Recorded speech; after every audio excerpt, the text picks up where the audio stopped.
오늘은 이제 마태복음 강해 산상본 세 번째 말씀 함께 나누기를 원합니다.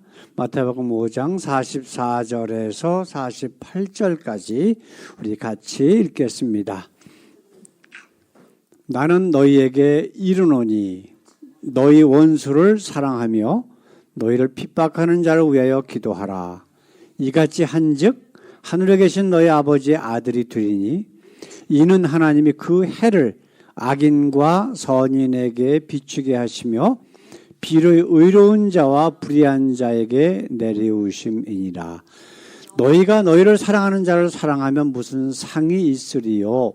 세리도 이와 같이 하느니라. 또 너희가 너희 형제에게만 무난하면 남보다 더하는 것이 무엇이냐? 이방인들도 이같이 아니하느냐? 그러므로 하늘에 계신 너희 아버지의 온전하심과 같이 너희도 온전하라. 아멘. 오늘 말씀의 제목이 바로 너희 아버지의 온전하심 같이 너희도 온전하라. 이 말씀입니다. 오늘은 이제 세 번째 시간으로 이 말씀을 함께 나누기를 원합니다. 자, 첫 번째로 그러면은 온전하다라고 하는 의미가 무엇일까요? 우리가 지금 읽은 말씀 보게 되면은 하나님께서 악인과 선인에게도 비를 내리시고 그들을 사랑하신다. 이와 같이 너희도 하늘에 계신 아버지가 온전하심처럼 너희도 온전하라 라고 하는 이야기는 간단해요.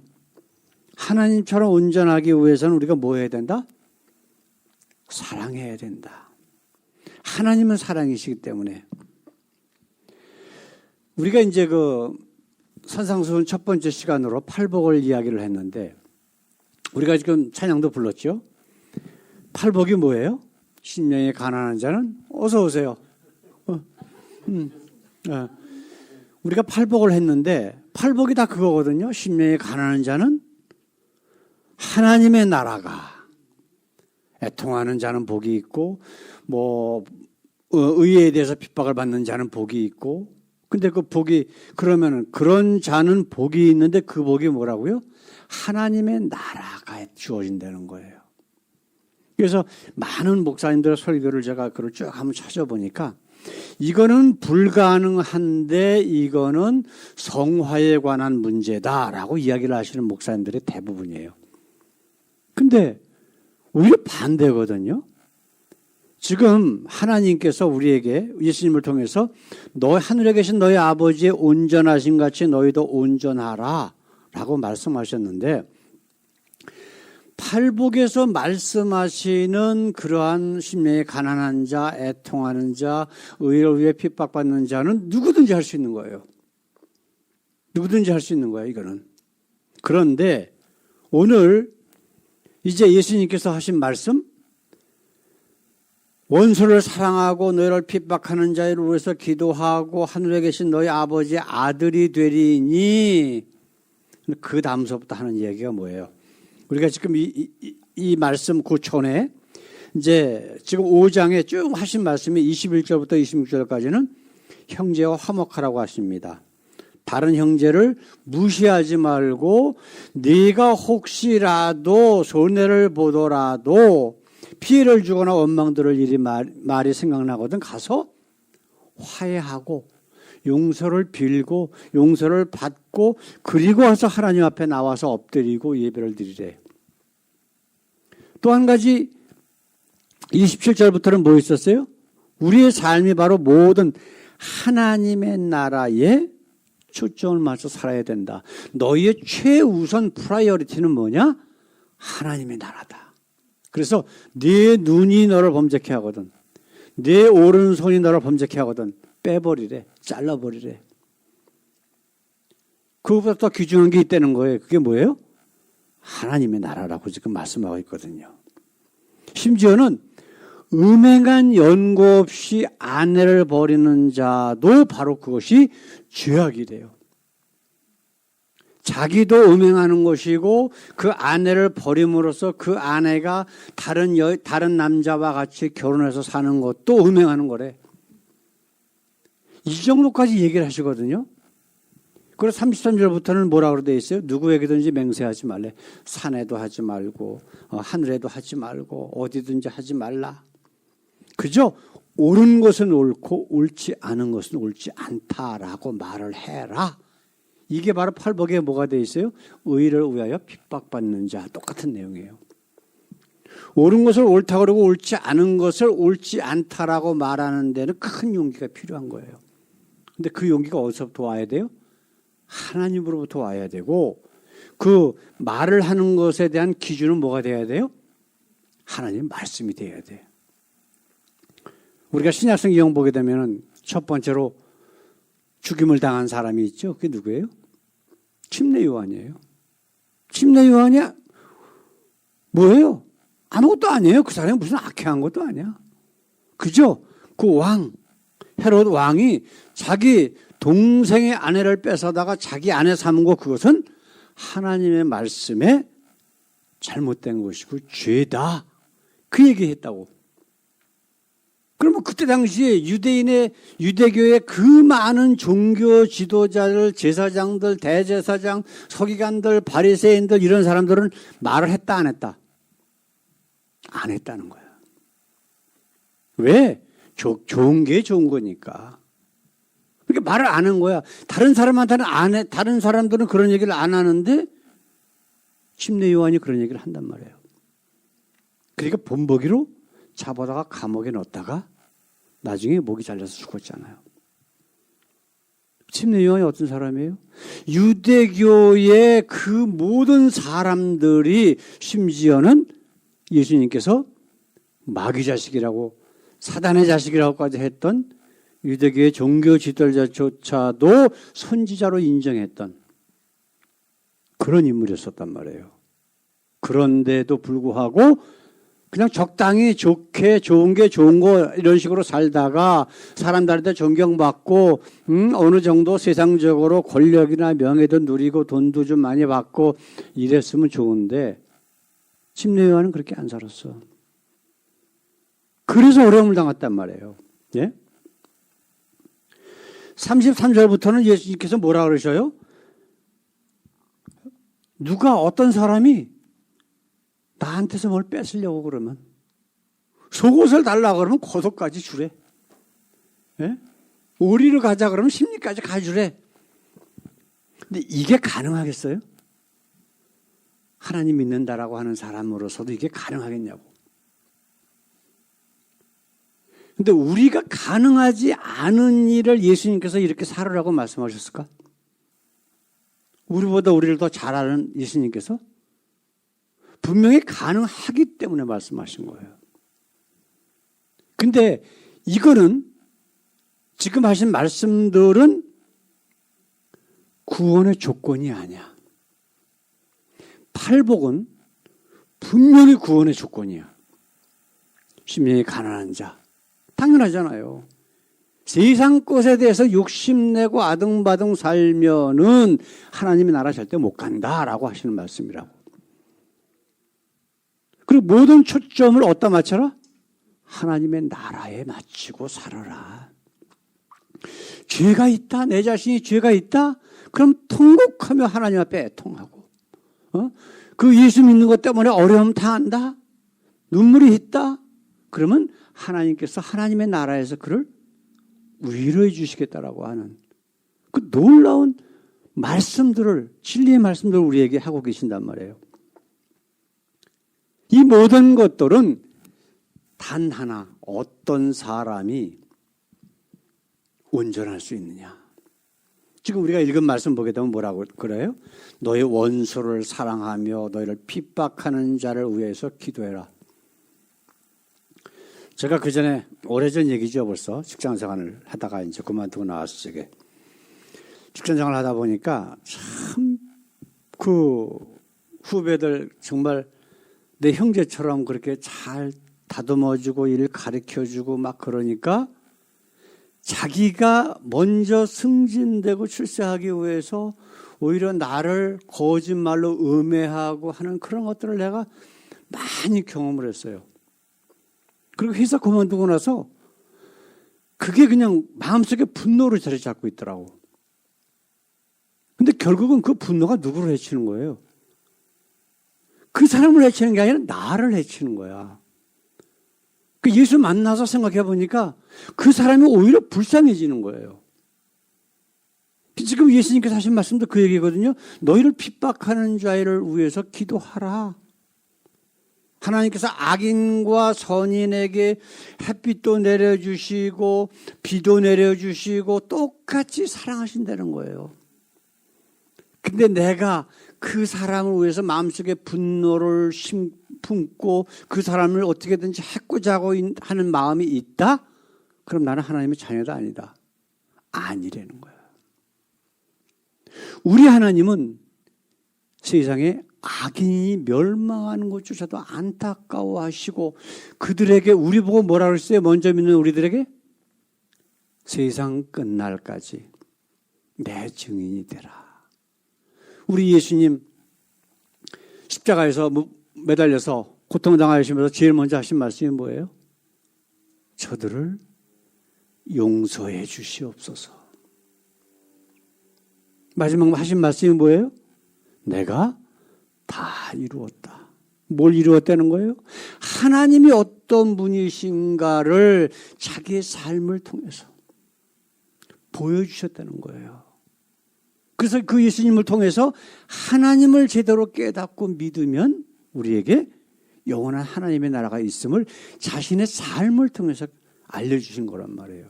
그럼 두 번째로 우리가 생각해야 될 것은 뭐냐면 누가 온전할 수 있느냐 그거예요. 바로. 그죠? 지금 예수님께서 하신 말씀 내용들을 보게 되면 형제와 무조건 화목해야 되고 범죄케 하는 모든 것을 버리고 아무리 가까운 사람 특별히 아내하고 제일 많이 말다툼을 하잖아요. 우리 마이크 형제님 어때요? 형제는 안 해보셨어? 그렇죠? 근데 가까운 사람일수록 말다툼이 더 많어. 아싸리 먼 사람은 말다툼 할 게 없어. 왜? 관심이 없으니까. 그렇죠? 근데 모든 걸 다 용서하고 품어주되 가까운 사람일수록 그게 사랑이 되는 거예요. 지금 예수님은 형제라고 얘기를 하시거든. 형제. 내가 손해를 보더라도 품어주고 용서하고 사랑하고 속옷을 달라고 그러면 겉옷까지 내주고 오리를 가자 그러면 심리까지 가죠. 이게 과연 가능하겠느냐 얘기예요. 맨정신 가진 사람이 과연 이렇게 할 수 있겠느냐. 그런데 할 수 있다라고 하시는 거예요. 지금. 누구를 봐라?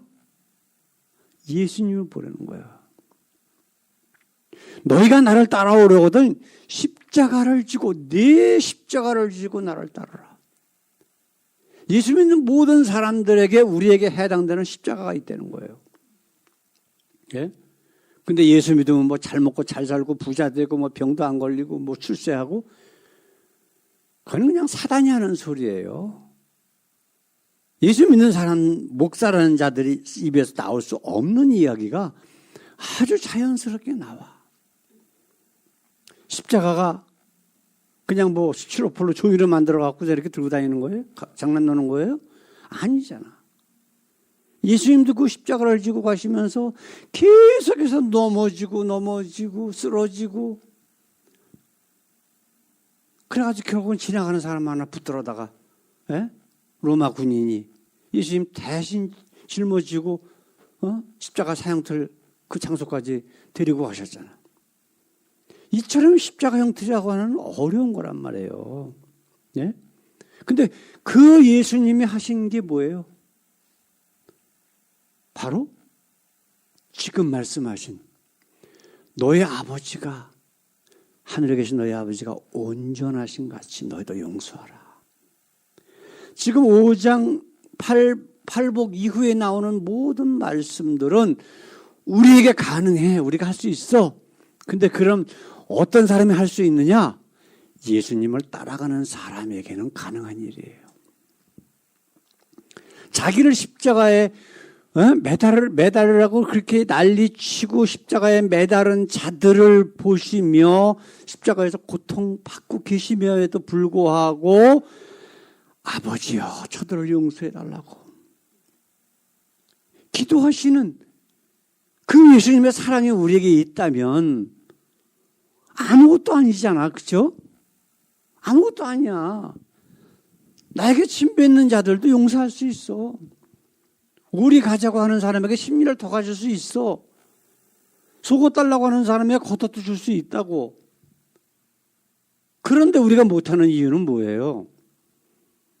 그 찬란, 내 자존심, 내가 갖고 있는 것들, 그게 손상되기 싫다는 거야.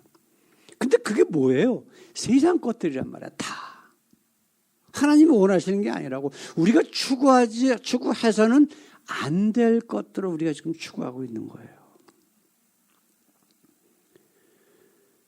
자, 그러면 우리가 예수님의 제자로서, 하나님의 자녀로서 이렇게 하나님처럼 온전하기 위해서 반드시 필요한 것이 뭐예요? 세상과 나는 간 곳 없고 오직 나를 구원하신 우리 주 예수 그리스도만 내 눈에 보이고 나의 중심에 나의 주인으로 자리잡기 위해서 할 수 있는 것이 뭐예요? 내가 죽어야 돼. 그게 뭘로 나타나요? 침례로 하나님 앞에 고백하는 거야. 네? 왜 침례 받기를 결단하는 겁니까? 왜 침례를 받아요? 세상과 죄와 심판에 대해서 내가 지금까지 육신을 입고 추구했던 모든 것들로부터 세상적인 그런 욕심으로부터 죽겠다라고 결심했기 때문에 침례 받는 거 아니에요? 그 침례 받을 때의 그 마음만 있으면 우리가 이렇게 살 수가 있어. 근데 침례 받고 나면 그냥 다시 세상으로 돌아가는 거야. 그 전에 살던 모습으로. 이것 때문에 지금 문제가 되는 거 아니에요? 혹 성경학자들은 이걸 보고 성화의 과정이다 그런 얘기를 하는데 저는 성화의 과정이라든가 아니면은 구원받는 과정이라든가 이것이 같다고 봐요. 물론 지금 예수님이 하신 거는 우리가 이 땅에서 육신을 입고 사는 동안에는 100% 이룰 수는 없어요. 절대로. 그걸 우리가 인정을 해야 돼. 우리는 연약한 육신을 입은 자기 때문에 그럴 수밖에 없어요. 그러나 정말 우리가 세상과 육신과 죄에 대해서 완전히 죽고 거듭난 삶을 원하고 우리 주님께서 우리에게 맡겨주신 그러한 십자가를 지고 예수님을 쫓아간다라고 하면은 가능할 수 있다는 거예요. 90%, 95%, 97% 이렇게 올라갈 수가 있다고. 그렇게 해야만 구원받는 건 아니지만은 예수님께서 원하시는 그런 하나님과 같은 예수님께서 오늘 뭐라고 말씀하셨어요? 하늘에 계신 너희 아버지의 온전하신 것 같이 너희도 온전하라 라고 말씀하셨거든. 사랑하는 성도 여러분, TV만 켜면 유튜브를 보면 유명한 목사들의 설교가 나옵니다. 오늘 아침에도 이제 어떤 목사님 잘잘못 유튜브에 보면 잘잘못이라고 하는 그 유튜브가 있어요. 보면은 연세대학교 신학 교수, 목사 이런 사람들이 여러 명이 있는데 내가 이제 듣다 보면은 특징이 뭐가 있냐면은 그 사람들 중에서 창조론을 믿는 사람이 없어. 목사라는 사람들이. 근데 하나님께서 창조는 하셨지만 완벽하게 창조해 놓은 것이 아니라 그 다음부터 진화돼서 지금의 세상이 이루어졌다. 이런 식으로 창조론과 진화론을 짬뽕을 시켜서 믿고 있어요. 그리고 하느님이라고 하는 의미와 하나님이라고 하는 의미에 대해서 정확하게 얘기를 못해. 그게 그래 같대. 그러니까 천주교에서 하느님이라고 하는 건 뭐예요? 모든 신, 천주교는 예수를 믿어야만 구원받는다라고 안 가르칩니다. 절대로. 그리고 천주교의 성경은 하느님이라고 되어 있어요. 그래서 천주교의 주교들이 나와서 토론을 하면은 뭐라고 그러냐면은 모든 종교에 다 구원이 있습니다라고 이야기를 해요. 지난번에 마이크 형제 휴스턴 가셨을 적에 거기 미국 교회 혹시 안 가보셨지? 한 5만 명이 넘는 큰 교회 있다 그러잖아요. 그 목사는 예수, 구원, 회개, 하나님의 나라에 대한 단어 자체를 이야기를 안 해. 그냥 좋은 게 좋은 거야. 긍정적인 삶을 살면은 복 받는다. 이걸 가르친단 말이에요. 그래서 그 목사도 TV 대담 프로에 나와서 한다는 소리가 왜 기독교는 예수를 믿어야만 구원받는다 그러느냐. 내가 그걸 어떻게 아니? 목사라는 자가 나와서 한다는 소리가. 야, 그러면 그 목사의 설교를 듣고 신앙생활을 하고 있는 그 몇만 명의 그 교인들은 구원받았을까요? 못 받았을까요? 당연히 못 받은 거야. 결국 예수님 뭐라 그래요? 소경이 소경을 인도해서 구덩이에 빠진대. 그 구덩이가 바로 게헨나야, 지옥이에요. 예수님 말씀이 정확한 거야. 근데 정말 한국에서 아니면 미국이나 정말 유명한 교회 목사들이라고 하는 그 목사님들 설교를 그렇게 많이 들었는데 정말 참 하나님에 대해서 설교하는 그 설교를 제가 들어본 적이 없는 거야. 이게 참 안타까운 거야. 전부 어디다 접목을 해요? 세상. 세상에 접목을 해. 근데 우리 예수님은 뭐라 그래? 죽어야 된대. 세상 것 욕심내면 안 된대. 너의 삶의 모든 기준은 하나님의 말씀이고 하나님께서 온전하신 것처럼 너희도 온전해라. 하나님은 사랑이시단 말이에요. 악인조차도 멸망하는 것을 안타까워하시는 분. 그렇기 때문에 그 악인 중에 한 사람 한 사람이라도 단 한 명이라도 구원하시기 위해서 육신을 입고 이 땅에 오신 분이 바로 예수님이잖아요. 자, 그렇다면 이분들이 대부분 하는 얘기가 뭐예요? 예수 잘 믿으면 잘 먹고 잘 산다. 근데 우리 예수님은 뭐라 그래요? 여러분 잘 아시는 말씀, 요한복음 16장 33절에 있는 말씀 같이 한번 읽어볼까요? 이것을 너희에게 이르는 것은 너희로 내 안에서 평안을 누리게 하려 함이라. 세상에서는 너희가 환난을 당하나 담대하라. 내가 세상을 이기었노라. 자, 이것을 너희에게 이른다는 것은 무슨 얘기냐 하면은 내가 고난받고 죽을 거야. 그 얘기예요, 지금. 그거를 지금 말씀하시는 거거든요. 그러나 내가 3일 만에 다시 살아날 거야. 이 얘기를 지금 하고 계시거든요.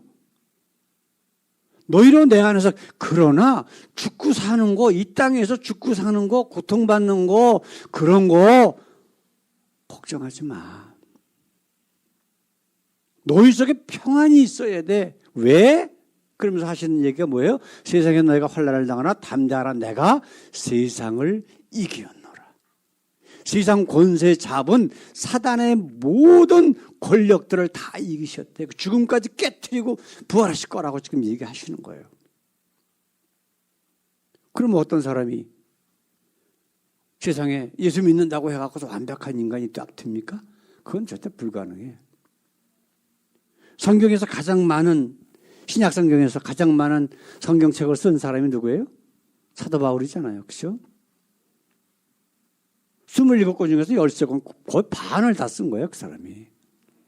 그 사람이 고린도전서 15장 31절 말씀 뭐라고 되어 있어요? 하반절에 나는 날마다 죽노라.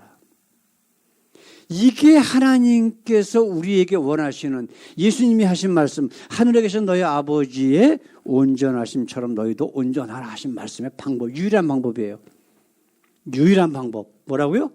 나는 날마다 죽노라. 나의 삶, 내가 하는 이야기, 내가 하는 행동, 생각이 모든 것들을 어디다 비춰봐요? 하나님 말씀에 비춰보는 거야. 매일매일. 왜? 세상에 완벽한 인간은 하나도 없거든.